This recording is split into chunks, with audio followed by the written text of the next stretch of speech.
যে আমাদের স্কুলের সামনে যে পুলিশ বক্স আছে সেটি উন্নত অবস্থানের জন্য আমরা এই মানববন্ধনটা করছি। কারণ আমরা যখন রাস্তায় চলাচল করছি অনেক দুর্ঘটনা ঘটছে এবং আমাদের চলাচলের পথটি অল্প হয়ে যাচ্ছে, যার কারণে আমরা ধরেন বিভিন্ন ধরনের দুর্ঘটনা যেমন অ্যাক্সিডেন্ট হচ্ছে, আমাদের অনেক চলাচলের সমস্যা হতে পারে এবং হচ্ছে। যে আমাদের স্কুলের যে সৌন্দর্যটা আছে সেটিও নষ্ট হচ্ছে, আমাদের যে চলাচলের জায়গা আছে সেটিও নষ্ট হচ্ছে।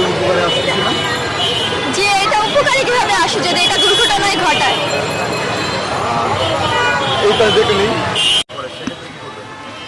সেক্ষেত্রে আমরা কি করব? সেক্ষেত্রে আমরা কি করতে পারি? কথা বলতে পারবো না, আমরা আগেও নেমেছি, কিন্তু ওরা পুলিশরা মানতে চায় না যে পুলিশ বক্স সরাতে হবে।